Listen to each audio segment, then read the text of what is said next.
Welcome back. Dindigul ஸ்டைலில் mushroom biryani பண்ண போகிறோம். திண்டுக்கல் பிரியாணி தான் இது. மட்டன் போட்டு பண்ணுவோம். இன்றைக்கி மஷ்ரூம் போட்டு நான் பண்ணுறேன். ரைஸ் போட்டு பண்ணுறேன். நான் செக்கில் ஆட்டின எண்ணெய் தான் ஊற்றணும். 2 ஏலக்காய், கிராம்பு ஒரு 3, அவ்வளோதான். இஞ்சி இலை, அன்னாச்சி பூ எதுவுமே போடக்கூடாது. ஒன்று தான் கட் பண்ணியிருக்கிறேன். நான் ரைஸ் கம்மியாக போடுறதுனால அகவும் போட்டிருக்கிறேன்.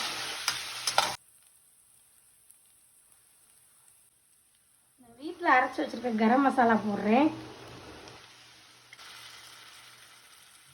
இந்த மஷ்ரூம் போட்டு சுடுதண்ணில் வாஷ் பண்ணி வச்சுருக்கிறேன். மஷ்ரூமை அதை போட்டு வதக்கிக்கலாம்.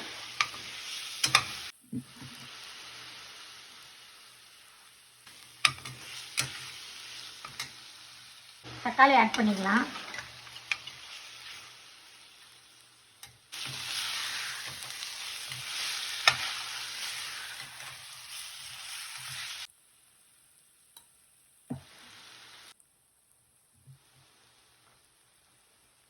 உப்பு,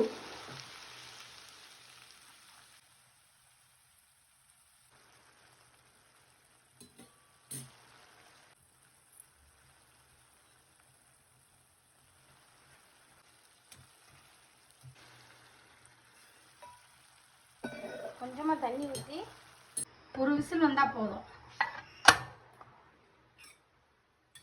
நல்லா வெந்துருச்சு.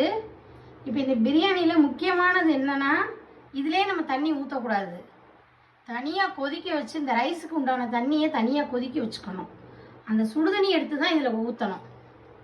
அரிசி எடுத்து கழுவிட்டு ஊற வச்சுருக்கிறேன். ஒரு 10 மினிட்ஸ் ஊறினாலே போதும். எடுத்து கரெக்டாக அதில் ஊற்றியிருக்கிறேன்.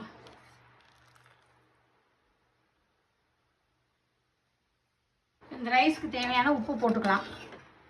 மஷ்ரூம் சீக்கிரம் வெந்துடும். ஒரு விசில் தான் வச்சேன்.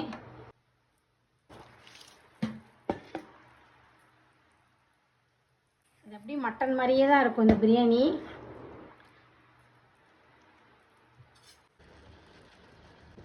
பிறகு தண்ணி நல்லா வத்திருச்சு. குக்கரில் எப்படி தம் போடுறதுன்னா,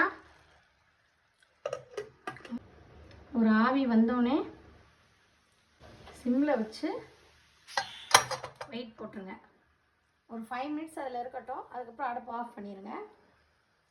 சோறு கரெக்டாக செட்